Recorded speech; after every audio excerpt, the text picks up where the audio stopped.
I've been sucked into a novel, and now I'm the despised, live-in husband of a Manhattan heiress. The moment I opened my eyes, my ice queen wife, Catherine, slapped a stack of divorce papers on the nightstand.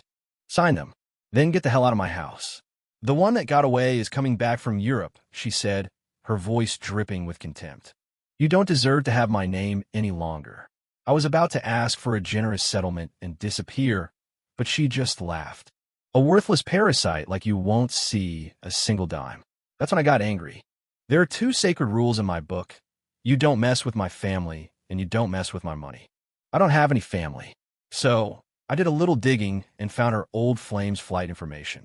At the arrivals gate at JFK, I held up a giant, obnoxious banner. Welcome home, my beloved Julian. Pedicures are on me tonight. Before he could process what was happening, I dragged the bewildered-looking musician into the tackiest 24-hour strip mall spa in Queens. Then I snapped a picture of him, looking utterly lost with his feet soaking in a bubbling tub of green water, and sent it to my wife. Picked up your boy for you. He says the massage technique is decent, but the water's a little hot. A second later, my phone rang. Her voice was shaking. You lay one finger on him, and I swear to God. One. The static on the line couldn't hide the fury in Catherine Davenport's voice. Now, where are you? I held the phone away from my ear and picked at a loose thread on the vinyl couch. Relax, Kat. Don't have a meltdown. I leaned back, watching Julian across the room. The hands that had likely graced the keys of a Steinway were now clumsily trying to unfold a disposable towel. The technician says Julian is under a lot of stress. Too much heat in the liver, apparently. She recommended their deluxe package, the whole 9 yards. I've already charged it to your supplementary Amex. $1,800. I even got you a 10% discount. See? I take care of things. The line went dead silent. Even the sound of her breathing vanished. I figured she'd probably just had a rage-induced aneurysm. Satisfied, I hung up. Buddy, you gotta try the lobster special, I said, enthusiastically sliding a laminated, food-stained menu across the table to Julian. He stared blankly at the words Royal Lobster Experience, imitation crab and seafood, stick medley. This is lobster. Of course. It's a specialty of the house. It's all about the vibe. I gave him a look, a conspiratorial nod. He seemed to actually get it, a flicker of genuine curiosity in his eyes. I've never experienced anything like this in Europe. Damn right you haven't. This is what you call living. I poured him a cup of the house's complimentary and suspiciously murky herbal wellness tea. Just as we were about to dive deep into the cultural significance of strip mall spa treatments, the door to our private room was kicked open. Bam! Catherine stood there, dressed in a designer power suit and 4-inch stilettos, looking like she was ready to commit murder. Her perpetually frozen face was a thundercloud of pure rage. Leo Hayes.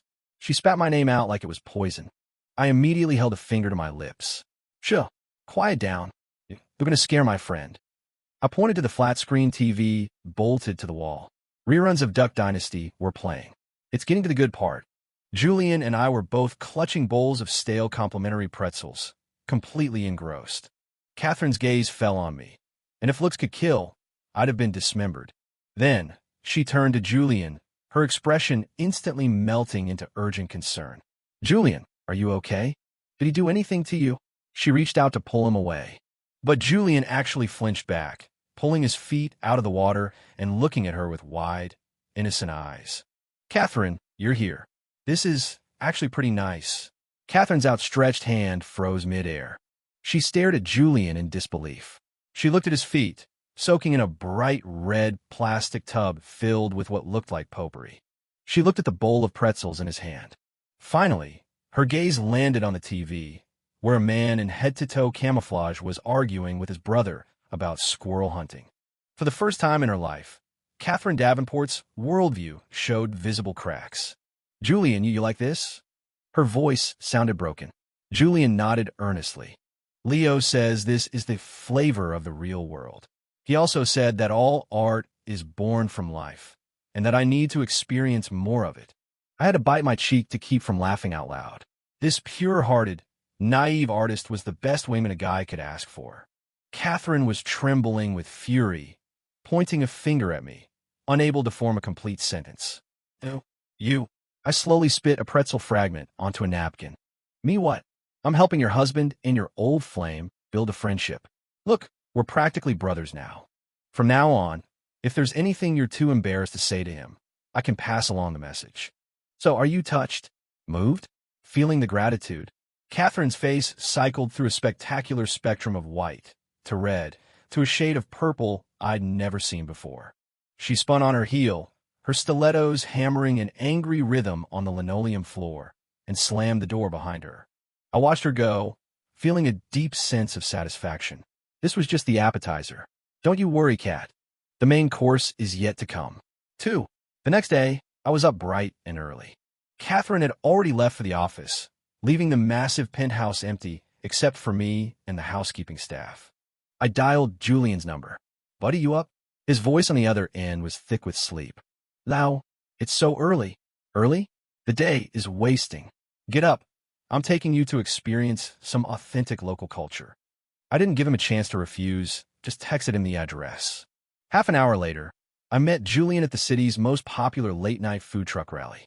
He stood there in a spotless white linen outfit, looking completely out of place amidst the greasy smoke, boisterous crowds, and blaring music. He was a delicate orchid dropped in a mud puddle. Leo, we're eating here. He stared at a group of burly construction workers wolfing down chili dogs, his face a mask of bewilderment. What were you expecting? A Michelin star? I threw an arm around his shoulder and pushed him down onto a plastic stool. Joe, 2 dozen sliders and a case of PBR pronto. I yelled, my voice easily cutting through the noise. Julian's face went even paler. Sliders, what are those? Dude fuel, I whispered conspiratorially. The nectar of the gods. Trust me. Soon, a tray of glistening, greasy sliders was slammed down in front of us. I propped my phone on a beer case and started an Instagram live. The title was simple and to the point, Piano Man Meets Sliders. Then, I tagged Catherine's public account. Here, my friend, give this a try. I promise you it's got more soul than Chopin. I handed a slider to Julian. He took it hesitantly, eyeing the melted cheese and fried onions with suspicion. With my encouragement, he took a tiny, delicate bite. A second later, his eyes lit up. Delicious. He clumsily started devouring them, completely forgetting his identity as a world-renowned artist. On the live stream, comments were flying. OMG, isn't that Julian Vance, the concert pianist? Why is he eating street meat? Who's the guy next to him? He's kind of jerk, but I'm laughing so hard, LMAO. I can't watch this. My prince, my idol shattered. Just then, a verified blue-badged account joined the stream. Catherine Davenport, CEO of Davenport Industries. Immediately, the screen was flooded with high-value virtual gifts, exploding supernovas and golden dragons. Catherine was trying to pay me to shut the stream down. I just smiled. I leaned into the camera with a brilliant grin. A huge shout-out to our top supporter, CEO Kat, for the incredible gifts. What a class act. So generous. And to show my appreciation, I've decided to... I tapped the screen. Mute our top supporter for 1 hour. With that done, I turned the camera back to Julian, who now had mustard on his chin. Buddy, say hi to our top fan. She's the one sending all the cool stuff. Julian looked up, his mouth full, and mumbled, Thanks, Kat. I could only imagine the expression on Catherine's face on the other side of that screen. She had to be on the verge of throwing her phone against the wall. The stream's popularity exploded, and it soon hit the local trending page. A well-dressed, middle-aged man who looked like a corporate bigwig stumbled upon my live. He watched for a while, clearly amused, and then posted a comment. This young man is interesting. Full of tricks. His username was Sterling Underthrow. I glanced at it and filed it away. Mr. Sterling, Catherine's biggest business rival. The fish was on the hook. I put my phone back in my pocket, ignoring the chaos in the comment section. To us, Julian. I raised my beer bottle. Julian, following my lead, raised his and clinked it against mine. The sharp clink was like the most beautiful note from a triangle in a symphony. Except this particular symphony was titled Ode to Sliders and Ruin, and Catherine was its most unwilling and most infuriated audience member. 3. The barbecue had consequences. I woke up the next morning to find my supplementary Amex had been frozen. Catherine had finally played her trump card. She thought that by cutting off my cash flow, I'd come crawling back to her like a dog. She really didn't know me at all. I saw the card decline notification on my phone, and a slow smile spread across my face. The game was getting more interesting. I rolled out of bed and went straight to the five-star hotel where Julian was staying. "Brother, I'm in desperate need of a rescue." I looked at him with an expression of profound sorrow. Julian had just woken up and was wearing a silk robe, his hair perfectly disheveled. "Lau, what's wrong?" "My wife, she kicked me out. I am penniless." I managed to squeeze out a couple of tears, a performance worthy of an Oscar. Julian bought it immediately, his face filled with sympathy. "How could Catherine do that to you? That's horrible." He pulled out his wallet. "How much do you need?" "I have cash." I held up a hand, my voice filled with righteous indignation. "Between brothers? Money is a vulgarity. I feel like my life is over. My artistic journey has hit a dead end." I gazed at the ceiling at a 45-degree angle, channeling my inner tortured artist. I need to find new inspiration to experience life from the very bottom. Only then can I create a true masterpiece. Julian was completely taken in. "Well, how can I help?" "It's simple. Come with me on my quest for inspiration." I grabbed him and headed straight for the Rage Quit gaming lounge down the street from our penthouse. The place was thick with the smell of stale energy drinks and vape smoke, a cacophony of clicking keyboards and shouted curses. The moment we walked in, Julian covered his nose, his brow furrowed. "Leo, the air in here, it's the aroma of art." I cut him off. "Smell that? That's the smell of dreams, of anger, of youthful hormones. It's a wellspring of inspiration." I rented a high-end gaming rig for myself, and another one right next to it for him. "Come on, I'm going to teach you how to play League of Legends.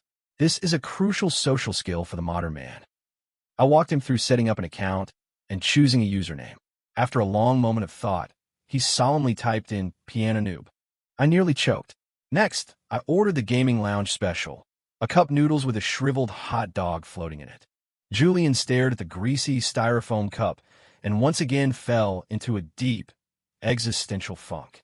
But under my threat of "you're not my brother if you don't eat it," he finally picked up the plastic fork. And from there was no turning back. In the game, he was laughably bad, but he played with an infectious glee. He kept muttering to himself, mid lane, protect me. I died again. Leo, come save me." He completely assimilated into the environment, even getting into a heated argument with a bleach-blonde kid next to him over a stolen kill. Meanwhile, Catherine was losing her mind. She couldn't find Julian, and he wasn't answering his phone. Finally, in a moment of desperation, she remembered the location tracking app she'd insisted he install. When she saw the blinking red dot on the map, pinpointing his location at the Rage Quit gaming lounge, she was utterly baffled. It took her a full 30 minutes to accept this reality, after which she got in her car and drove over, consumed by rage. The scene that greeted her when she shoved open the door was this. Through a haze of vape smoke, her white moonlight, the ethereal prince of the piano, was red-faced and screaming along with a group of teenagers, "Push MID, push MID," in the game. And I was sitting right next to him, an unlit cigarette dangling from my lips, calmly directing the entire operation. "Julian, don't get baited. Go for the Baron first." Catherine felt the heels of her stilettos dig into the sticky floor. Her sanity was unraveling. She stormed over to our stations and reached for the power cord. "Hey!" A booming voice echoed through the lounge. The lounge manager, a large man holding a feather duster, glared at her. "Lady, what do you think you're doing? Looking for trouble? Unplugging someone's rig in my lounge is a bannable offense." Catherine's status as a CEO meant absolutely nothing here. She looked at the manager, then at the crowd of gamers who had turned to watch the show, and her face turned a deep shade of crimson. I'm looking for someone. I don't care who you're looking for. You unplug that cord, and I'm calling the cops." The manager shot back. Catherine was completely cornered. She could only stand there, watching helplessly as Julian journeyed further and further away from her world and deeper into the Summoner's Rift. And I was the one who had gleefully pushed him in. I turned my head and gave her a triumphant, challenging smirk. "Care for a match, Ms. Davenport?" 4. The gaming lounge incident was the final straw. Catherine was thoroughly enraged, but she had also learned her lesson. She wasn't going to confront me head-on anymore. The annual Davenport Industries Charity Gala was approaching. It was the premier event of the New York social season, and it was Catherine's home turf. Her plan was to have Julian perform, using the opportunity to restore his image as a high-art virtuoso and pull him away from my corrupting, lowbrow influence. Naturally, I did not receive an invitation. In Catherine's eyes, someone like me wasn't even qualified to breathe the same air as her guests. Unfortunately for her, she made one critical miscalculation. On the night of the gala, I showed up at the entrance of the Grand Hotel ballroom, dressed in a slightly too small, rented tuxedo that was shedding a bit. The security guard stopped me. "Sir, your invitation?" I adjusted my bow tie and pulled a business card from my pocket. "Leo Hayes. I'm Mr. Vance's artistic consultant." The card was from a 24-hour printing service. The title was self-appointed. The guard was skeptical. Just then, Julian's town car pulled up. He spotted me the moment he stepped out. "Lau, you're here." He ran towards me like I was a lifeline. He'd clearly been bored out of his mind the past few days without me. Seeing this, the guard immediately straightened up and waved me through. I gave him a self-satisfied nod and followed Julian into the dazzling ballroom. Catherine was mingling with a few titans of industry. When she saw me trailing behind Julian, her practiced smile froze on her face. She strode over, her voice a harsh whisper. "What are you doing here?" "Appreciating the arts, of course." I gazed around the room in mock wonder. "You really pulled out all the stops, Cat. This chandelier must have cost a fortune, right?" "Leo, I'm warning you. Do not cause a scene. Relax. I'm a man of culture." I gave her a little smile and made a beeline for Mr. Sterling. The CEO of Sterling Corp was holding a glass of champagne, looking thoroughly bored. I walked up and extended my hand. "Mr. Sterling, a pleasure. I'm Leo Hayes." Sterling raised an eyebrow, clearly surprised by my sudden appearance. But he shook my hand nonetheless. "Leo Hayes? The name sounds familiar. You might have seen it on my wife's divorce papers," I said with a self-deprecating shrug. Sterling blinked, then let out a booming laugh. "So you're the infamous Mr. Davenport. Much more interesting than the rumors." He was intrigued. The highlight of the evening was Julian's solo piano performance. He sat at a magnificent Steinway in the center of the stage, bathed in a single spotlight, looking every bit the musical deity. Catherine stood in the wings, a triumphant smile playing on her lips. She thought that as soon as the music began, Julian would transform back into the ethereal prince that belonged to her. The opening notes of Debussy's Clair de Lune filled the hall, enchanting and serene. The entire audience was captivated, and that's when I made my move, leaping onto the stage. "Wait!" Every head in the room snapped in my direction. The color drained from Catherine's face. I snatched the microphone from the MC's hand and cleared my throat. "Ladies and gentlemen, esteemed guests, Mr. Vance's performance is a masterpiece of high culture, elegant and moving. But art should never be lonely. To make this performance truly unforgettable, I have decided to provide my own interpretive dance. And now, please enjoy a passionate collision of the highbrow and the lowbrow." With that, I pulled out my phone and plugged it into the sound system. A moment later, a ridiculously loud, bass-heavy beat blasted through the speakers. My money don't jiggle, it folds. To the utter shock of everyone present, I began to perform the most obnoxiously popular TikTok dance of the moment. Julian's piano playing came to a screeching halt. He stared at me, his fingers frozen on the keys, his beautiful melody completely derailed. The jaws of New York's high society collectively hit the floor. Catherine stood frozen by the stage, her face ashen, looking as if she might faint from sheer social mortification. In the midst of the chaos, while gyrating wildly, I shimmied my way to the edge of the stage and leaned down toward the equally stunned Mr. Sterling. "Mr. Sterling," I said, not missing a beat, "Davenport's latest venture capital project in Southeast Asia. It reminds me of a tango. 3 steps forward, 2 steps back. Just be careful you don't trip." The playful smile vanished from Sterling's face, replaced by a sharp, calculating look. I gave him a quick wink and danced back to center stage, losing myself in the rhythm. Tonight, I was the star of the show, and Catherine Davenport was the punchline. With one dance, I had not only destroyed her perfectly curated evening, but had also planted a ticking time bomb right in the heart of her business empire. 5. The gala became the laughingstock of the city's elite for the next week. My TikTok dance, and I became infamous. Davenport Industries, however, wasn't laughing. The day after the gala, their stock opened with a slight dip. Then, just as I predicted, bad news broke about the Southeast Asia project. A key partner had unexpectedly pulled out, stalling the entire venture and threatening their capital flow. Catherine was in over her head. She locked herself in her office, feeling for the first time that things were spiraling out of her control. She finally realized I wasn't just acting crazy. Every one of my stunts was a precision strike, aimed directly at the thing she valued most. From her idealized old flame to her precious career, the man she had written off as a worthless parasite was systematically dismantling her world in a way she couldn't possibly comprehend. For the first time, she started to see me as a threat. She pulled some strings, hired a private investigator to dig into my past. The results, however, only made her more uneasy. My file was a complete blank. Beyond the title of Catherine Davenport's husband, the first 20-some years of my life were a ghost. It was as if I had been deliberately scrubbed from existence. It was like I had simply appeared out of thin air. The crisis at work was bad enough, but her personal life was also crumbling. Julian, far from being angry about the gala, felt that I had liberated his artistic soul. He started calling me, inviting me out to gather inspiration. We went from marathon gaming sessions at the lounge, to haggling for produce at a farmer's market in Brooklyn, to playing chess with old men in Central Park. He was having the time of his life. He even turned down a prestigious concert Catherine had arranged for him. His excuse was, "Catherine, I think Leo is right. Art needs to breathe.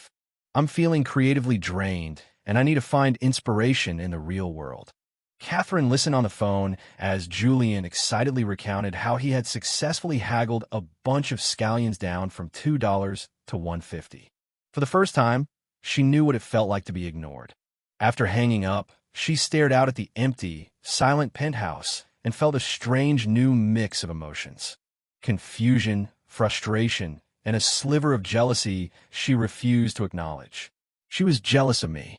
Jealous that I could so easily break through Julian's polite reserve. Jealous that I could make the always calm and distant Julian so animated and alive. That evening, I returned to the penthouse, humming a cheerful tune. Catherine was waiting for me on the living room couch. The ashtray on the coffee table in front of her was filled with cigarette butts. She never smoked. "Who are you?" Her voice was hoarse. I went to the fridge, grabbed a can of Coke, and took a long drink. "Your husband, Leo Hayes." "My past doesn't matter," she said, standing and walking slowly towards me. "What matters is why you're doing this. Why did you turn Julian into that? And why did you say what you did to Sterling at the gala?" I looked at her bloodshot eyes and smiled. "I told you. I'm helping you. Helping your husband and your old flame build a friendship. And, as a bonus, helping you see reality." "What reality?"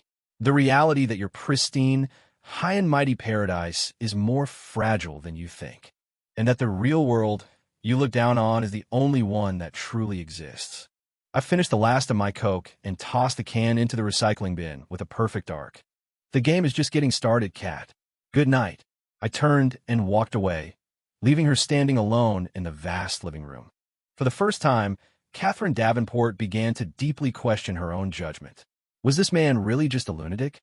Or had she been completely wrong about him from the very beginning? 6. From that day on, Catherine started watching me. She stopped the sarcastic remarks, and she no longer tried to control me with money or power. She became a detective in her own home, silently collecting evidence of my abnormal behavior.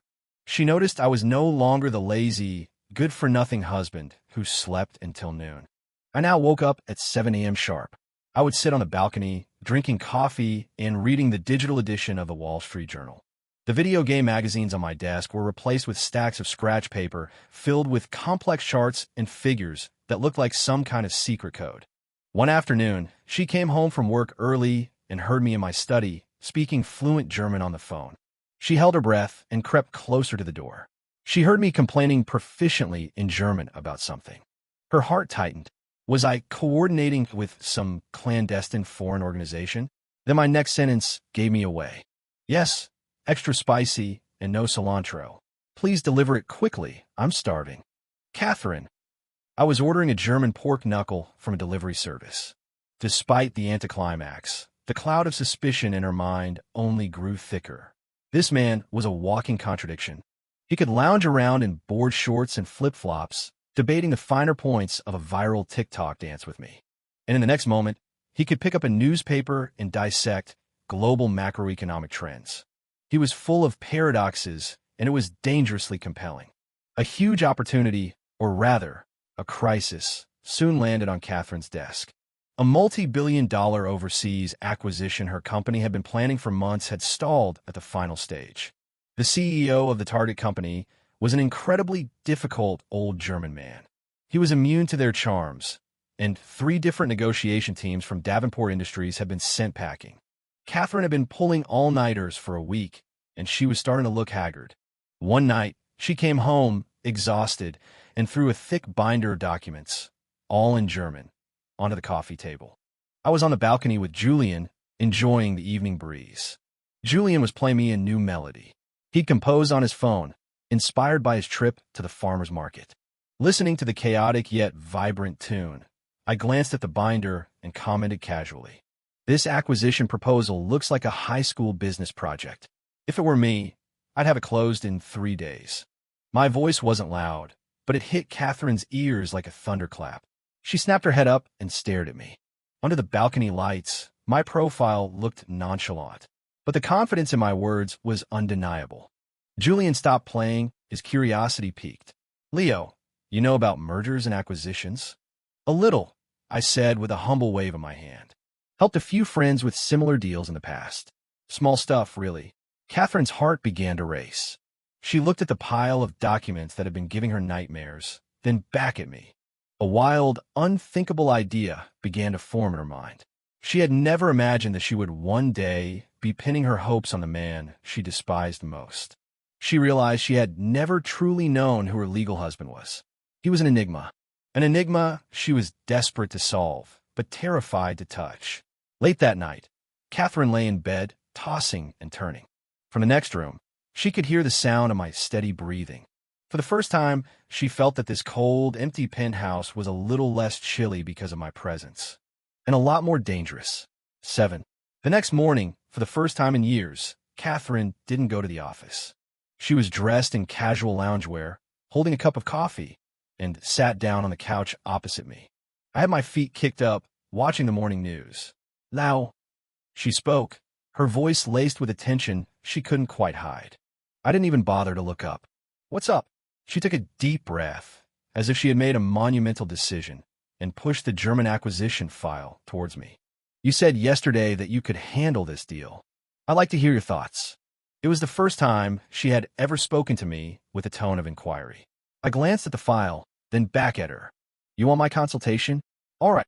I put my feet down and stretched languidly. First, peel me an apple. And the peel can't break. Catherine's expression immediately darkened. Her, the billionaire CEO, peeling an apple for the man she considered human garbage? It was the ultimate humiliation. Her chest rose and fell rapidly as she fought to control her anger. I didn't rush her, just watched with an amused expression.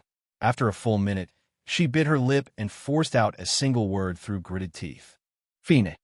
She got up, took an apple from the fridge, and found a paring knife. She had probably never done this in her life.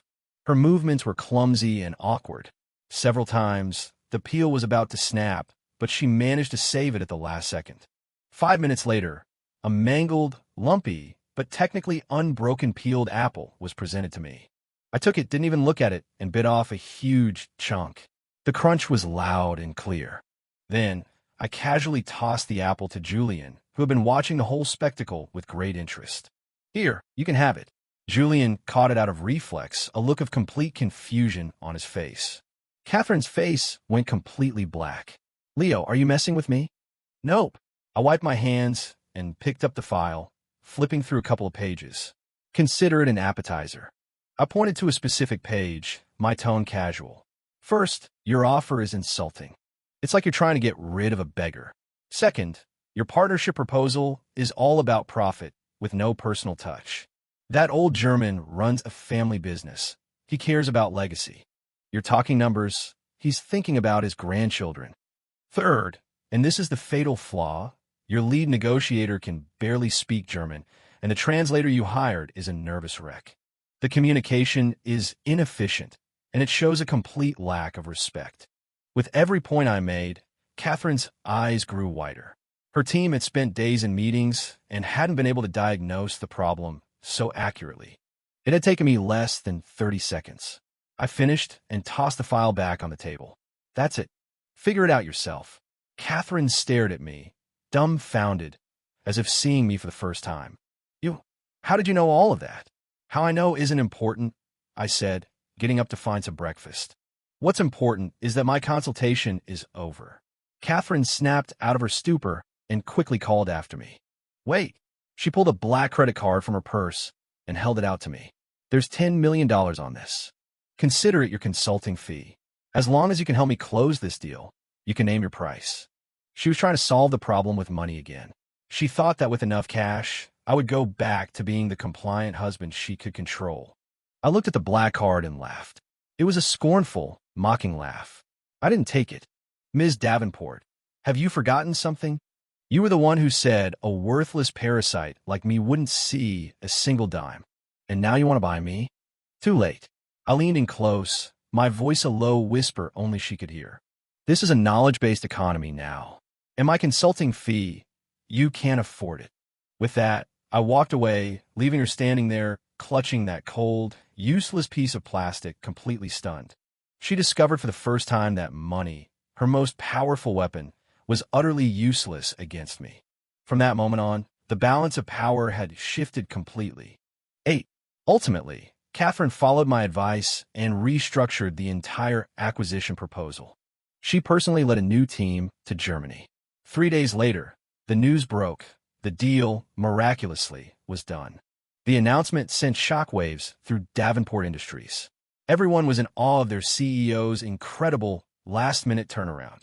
Only Catherine knew that the real architect of the victory was at that very moment in her penthouse, teaching her old flame how to play poker. I picked her up from the airport when she returned. I didn't bring a banner this time, just leaned against the car, waiting. She had lost some weight, but her eyes were brighter, sharper. Her expression when she saw me was complicated. There was gratitude, curiosity, and a strange hint of dependence. Thank you. It was the first time she had ever said those words to me with genuine sincerity. Don't mention it. I opened the car door for her. Just remember to pay my consulting fee. Since we're married, I'll give you a 20% discount. She froze for a second, then gave a weary smile. This man, he always knew how to shatter a moment of warmth with a single sentence. The peace didn't last long. A much larger crisis was brewing on the horizon. Mr. Sterling, the rival CEO, had somehow managed to partner with a notorious Wall Street vulture fund. Together, they launched a formal hostile takeover of Davenport Industries. On the open market, massive blocks of Davenport stock were being bought up at an alarming rate. Internally, a few key executives, obviously bought out by Sterling, began spreading rumors and creating panic. Suddenly, Davenport Industries was in a tailspin. The stock hit its circuit breaker limit down for 3 consecutive days. Catherine's father, the old patriarch who valued the company more than his own life, suffered a stress-induced heart attack and was now in the ICU. Catherine was trapped, besieged from all sides, and on the verge of collapse. In the boardroom, her uncles and cousins were pressuring her to relinquish control. Outside the office, reporters were camped out, demanding a statement. She was working around the clock, running on fumes, about to break. In her desperation, she thought of Julian. She called her White Moonlight, hoping for a word of comfort. But all Julian could offer were empty platitudes. Catherine, you have to be strong. Catherine, I know you can get through this. Catherine, maybe we could go get some sliders? My treat. The words, once a source of comfort, now sounded hollow and ironic. She had once believed Julian was her rock, a safe harbor in any storm. Now she realized that harbor was only good for a light drizzle. In a real hurricane, he was more helpless than she was. Catherine hung up the phone and slumped into her office chair, feeling a loneliness and despair she had never known. Everything she had ever built, her pride, her career, her love, felt like it was crumbling around her. She was abandoned and surrounded. Just as she was about to give up all hope, an image flashed in her mind. My face. The face of that cynical, smart-mouthed man who always seemed to know exactly what to say at the most critical moment. She remembered what I had said to Sterling at the gala. 3 steps forward, 2 steps back. Just be careful you don't trip. He had seen this coming. He wasn't a lunatic. He was a prophet. The one person she had despised and looked down upon the most was now the only lifeline she could think of. The thought was both absurd and crushingly ironic. She picked up her phone. Her thumb hovered over my contact, but she couldn't bring herself to press it. Beg him for help? Her pride wouldn't allow it. But if she didn't, Davenport Industries was finished. As she was being torn apart by her inner conflict, my name flashed on her screen. I was calling her. Vey, cut. My voice was as lazy and carefree as ever. Heard the company's about to go under. Got those divorce papers ready? This time, I'd better be getting a decent severance package. 9. Hearing my gloating tone, Catherine almost crushed her phone in her hand. Lau, you bastard. Yep, that's me, I admitted cheerfully. So, are you going to beg this bastard for help, or not? The other end of the line went silent. I could picture her expression, the war between her pride and her desperation. After a long pause, she squeezed out a few words through gritted teeth. I'm begging you. Saying those words seemed to drain all the strength from her body. Begging me for what? I asked, feigning ignorance. Begging you to help me. Her voice was trembling, on the verge of tears. Help you? What's in it for me? If you can save Davenport Industries, I'll do anything you want. Anything, I repeated, savoring the word. Does that include giving me foot rubs for the rest of my life? She gritted her teeth. Yes. All right, you've got a deal. I hung up. The game had reached its final, most exciting stage. I gathered my personal savings, which wasn't much, just the pocket money I'd saved up over the years as a kept husband. Then I called Mr. Sterling. Mr. Sterling, remember me? Leo Hayes. He was clearly surprised. Why are you calling me? To gloat. No, actually, I'm calling to partner with you. Partner with me? Aren't you on Catherine's side? Oh, no, I said, quickly distancing myself. She's about to be my ex-wife. I'm calling to help you sink the Davenport ship. Sterling was skeptical. And why should I trust you? Because I know your ace in the hole is that Wall Street shark they call the vulture. His specialty is using disinformation to create a panic, then scooping up assets for pennies on the dollar. Sterling's end of the line went quiet. I had just revealed his most closely guarded secret. I need some capital to show my good faith. I laid out my terms. When this is all over, I want 10% of the company. Sterling thought for a moment, then agreed. He probably saw me as a petty, greedy man trying to cash in before the ship went down completely. He could never have imagined that the little fish he was trying to use would end up swallowing him whole. The capital arrived in my account quickly. Using the funds advanced to me by Sterling, plus every penny I had, I opened several anonymous trading accounts. A war with no soldiers or guns, fought on the battlefield of the stock market, had officially begun. I didn't try to prop up the stock. Instead, I joined the Wall Street vultures in shorting it. This completely erased any doubts Sterling had about me. It also plunged Catherine and the other Davenport shareholders into an even deeper despair. The company's stock price fell below its initial offering price. Just when everyone, including Sterling and the vulture, thought Davenport Industries was dead in the water and it was time to collect their winnings, I made my move. Using the panic they had manufactured, I quietly bought up massive quantities of the stock at rock-bottom prices. Then, I strategically leaked confirmed, positive news about the successful German acquisition, along with several perfectly forged reports projecting massive future profits from new projects. Market sentiment flipped on a dime. Panicked retail investors who had sold short scrambled to cover their positions, and the stock price began a spectacular V-shaped recovery. The vulture and Sterling realized something was wrong and tried to dump their shares to drive the price back down, but they had already spent most of their ammunition during the initial attack, an attack I had helped them with. And with every dip they created, I just bought more. Like a patient hunter, I used my precise understanding of market psychology and my almost supernatural trading skills to set one trap after another.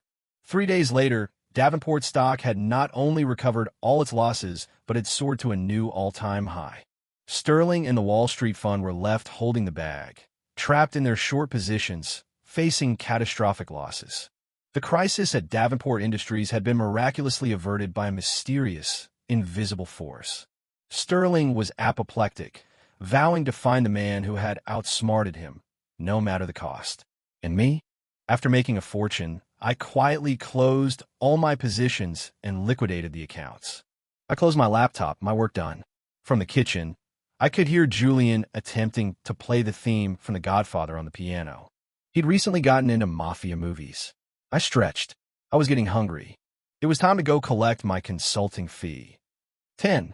In the CEO's office of Davenport Industries, Catherine stared at the stock chart on her monitor, at the line that had plunged to the depths and then rocketed to the heavens. She was in a state of shock. She had won, in a way she couldn't possibly comprehend. She mobilized every technical and human resource at her disposal to track down the mysterious savior who had rescued her company. She had to know who had the godlike ability to go head-to-head with a Wall Street titan and win so decisively. The clues started trickling in. IP addresses, transaction logs, trading patterns. All the evidence eventually pointed to one unbelievable location.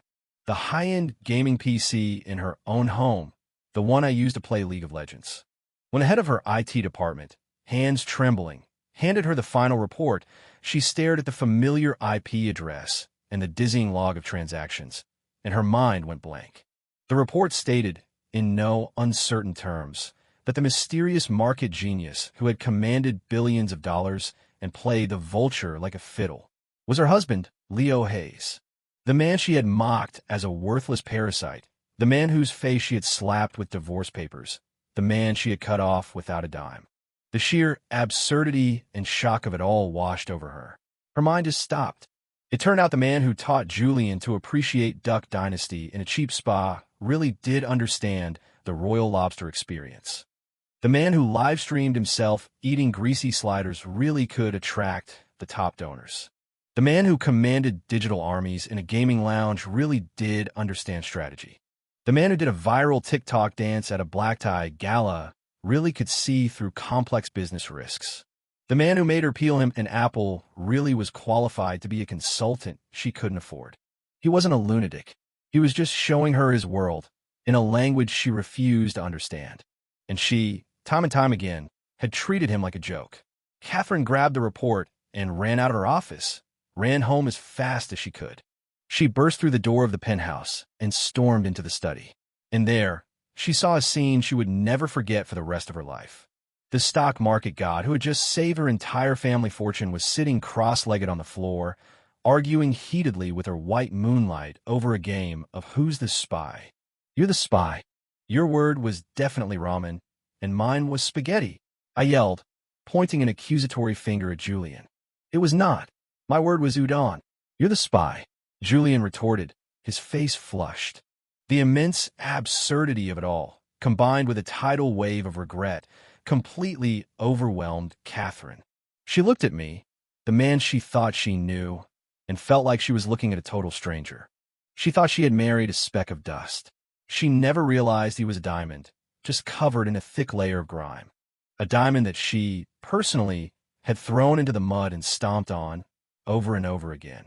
Tears, without warning, streamed down her face. It was the first time in her adult life she had ever cried in front of another person. My argument with Julian died in our throats. We both stared at her in surprise. Hey, why are you crying? I asked, suddenly feeling awkward.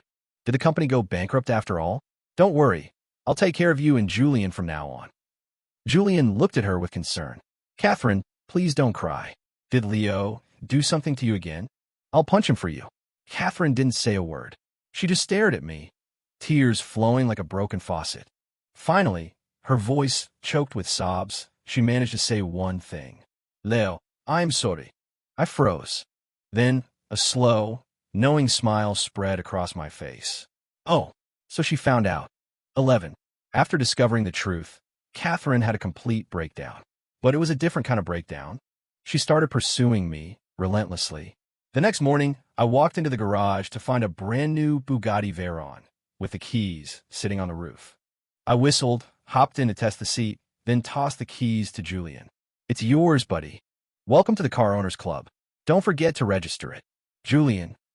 A few days later, a deed was delivered to my room. It was for a top-floor Riverview penthouse in the most expensive new development in the city, worth over $100 million. I immediately donated it to a children's literacy charity in the name of the Duck Dynasty Cultural Research Foundation.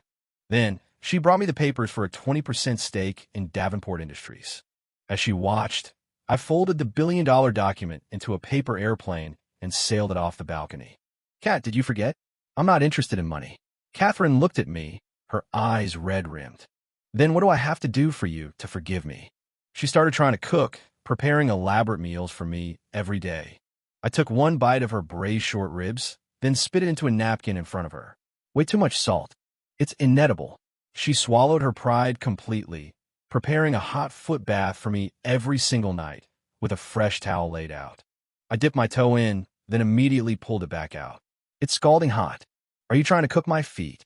She started telling me, "I love you, and I'm sorry," every day. I just cleaned my ear with my pinky and handed her a document. "Isn't this what you wanted me to sign before I got the hell out of your house?" It was the original divorce agreement she had thrown at me, which I had kept in perfect condition. "I'm pretty far gone now. You might have to run a little to catch up." She looked at the papers, and the tears started falling again. "Leo, please don't do this to me. Can we please start over?" I looked at her, at this broken, begging woman, and felt nothing. "You reap what you sow. I'm no saint, and I'm definitely not a doormat. You try to ruin my finances, so I shattered your perfect world. You wounded me with your arrogance, so I'll amuse myself with your humility. It's only fair. You want me to take you back?" I crossed my legs and looked at her. "All right, I suppose it's not impossible." Her eyes lit up instantly, like a drowning person spotting a raft. "You remember that plot of land you're so proud of? The one in the Hudson Yards redevelopment?" She nodded frantically. It was the first major project she had ever secured on her own. It meant the world to her. "I want you to build the country's biggest, most luxurious spa on that land. And you," I said, pointing at her, "will personally be my technician. You will do that until I'm satisfied." I watched the color drain from her face and smiled. "What, you can't do it? If you can't, then just take your divorce papers and go back to being the great CEO Catherine Davenport. A parasite like me won't hold you back from finding a new one that got away." I stood up, ready to leave. "I'll do it." Her voice, trembling but firm, came from behind me. I paused at the door but didn't turn back. "Catherine Davenport, I hope, for your sake, you don't disappoint me this time." 12. Catherine's efficiency was beyond my wildest imagination. 1 month later, on that priceless piece of real estate, a magnificent, opulent, and outrageously gaudy building rose into the sky. The sign in glittering gold leaf spelled out 3 words: Leo's Regency Spa. It was tacky, ostentatious, and utterly glorious. The grand opening was the talk of the town. Every media outlet and business mogul in the city was dying to know which mysterious billionaire had such deep pockets and such unique taste. When Catherine Davenport, CEO of Davenport Industries, personally cut the ribbon for the spa, the city collectively lost its mind. It was a story more unbelievable than her company's stock chart.